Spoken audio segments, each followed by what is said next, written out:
بسم اللہ الرحمن الرحیم۔ اللہم صلی علی سیدنا محمد و علی آل سیدنا محمد و بارک وسلم۔ السلام علیکم ورحمۃ اللہ وبرکاتہ۔ کیا آپ جانتے ہیں اللہ پاک روزانہ لاکھوں نہیں بلکہ کروڑوں لوگوں کو دیکھتا ہے، مگر ان میں سے کچھ ایسے خوش نصیب بھی ہوتے ہیں جن کی طرف اللہ خاص توجہ فرماتا ہے۔ سوال یہ ہے کہ وہ کون لوگ ہوتے ہیں، وہ کون سا عمل کرتے ہیں جو انہیں عام بندوں سے الگ کر دیتا ہے۔ نہ وہ امیر ہوتے ہیں، نہ مشہور، نہ ہی فرشتے، وہ صرف درود پڑھنے والے ہوتے ہیں۔ لیکن درود پاک اللہ کی توجہ کا مرکز کیسے بنتا ہے؟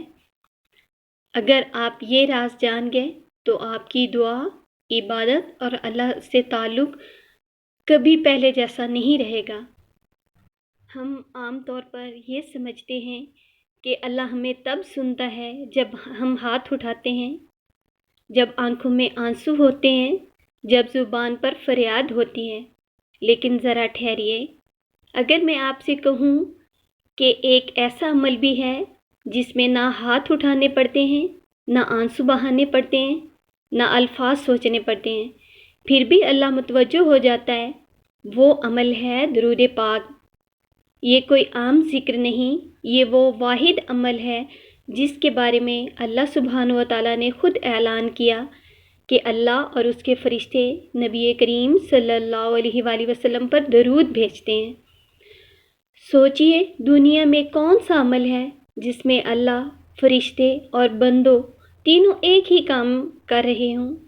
ہم جب درود پڑھتے ہیں تو اصل میں ہم اللہ کو یہ کہہ رہے ہوتے ہیں، یا اللہ، ہم نے آپ کے محبوب صلی اللہ علیہ وآلہ وسلم کو نہیں بھلایا۔ اور یاد رکھیے، جو بندہ اللہ کے محبوب صلی اللہ علیہ وآلہ وسلم کو نہیں بھولتا، اللہ اس بندے کو کبھی نہیں بھولتا۔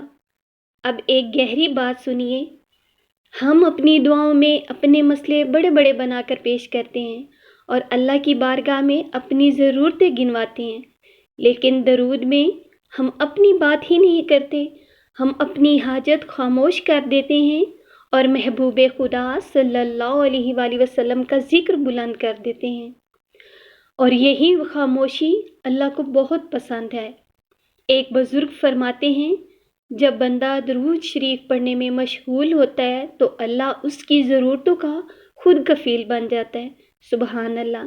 جب اللہ خود کفیل بن جائے تو کیا آپ کی کوئی حاجت رہ جائے گی؟ باقی کوئی پریشانی آپ کی زندگی میں رہے گی؟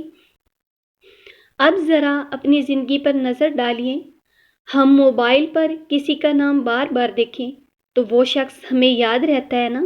تو سوچئے، جب زبان پر نبی کریم صلی اللہ علیہ وآلہ وسلم کا نام بار بار لیں تو دل کس کی طرف جھکنے لگتا ہے؟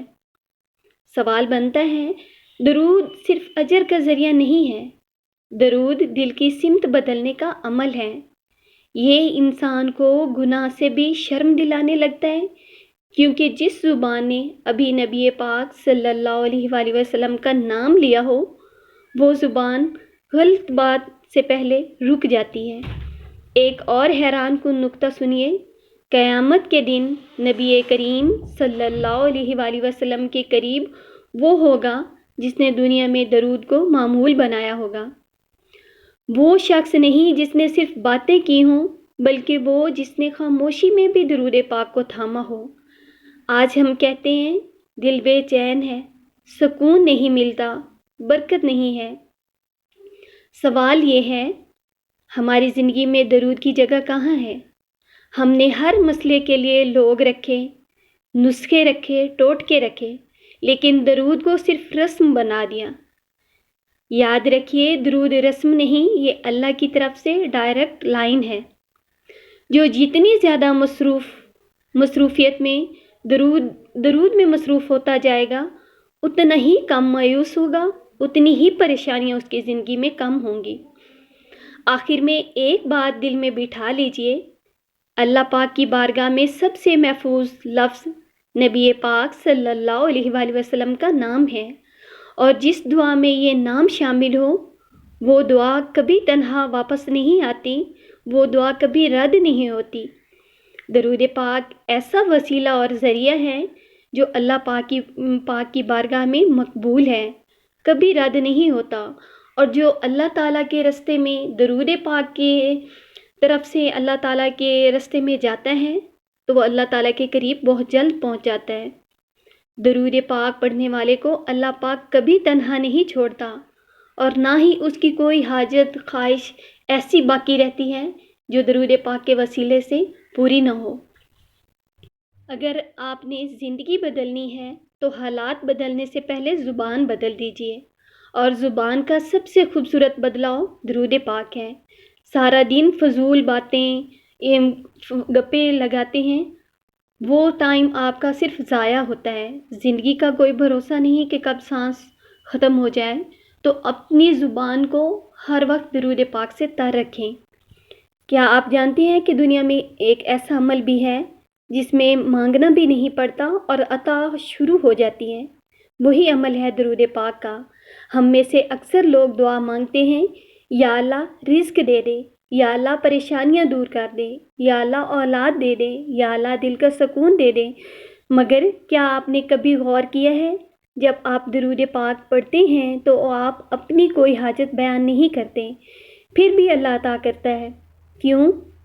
کیونکہ درود پاک میں آپ اپنی بات نہیں کرتے، آپ اللہ کے محبوب صلی اللہ علیہ وآلہ وسلم کا ذکر کرتے ہیں، اور اللہ کو اپنے محبوب صلی اللہ علیہ وآلہ وسلم کا ذکر کسی بھی دعا سے زیادہ محبوب ہے۔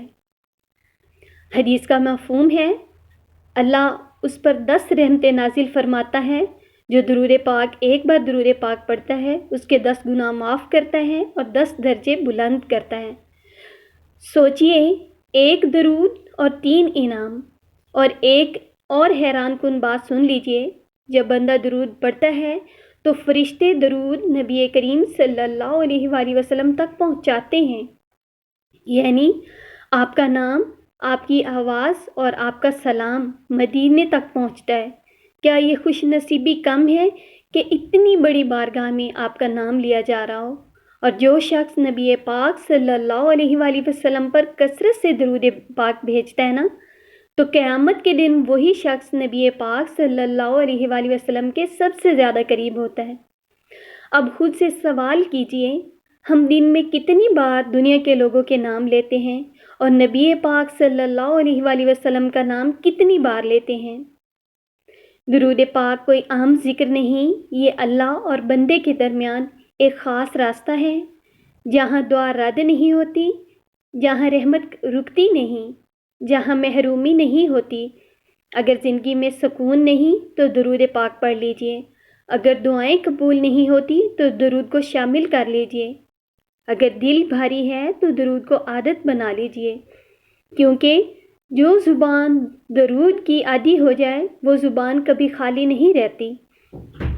آپ درود پاک کی کثرت کریں، خود بھی درود پاک پڑھیں، لوگوں کو بھی درود پاک پڑھنے کی دعوت دیں، اور ساتھ ساتھ درود پاک لکھیں بھی۔ میری دعا ہے کہ اللہ پاک تمام پریشان زدہ کی پریشانیاں دور فرمائے، تمام غم زدہ کے غم دور فرمائے، اور ہم سب کو ادب، شوق اور محبت سے درود پاک پڑھنے کی توفیق عطا فرمائے۔ آمین ثم آمین۔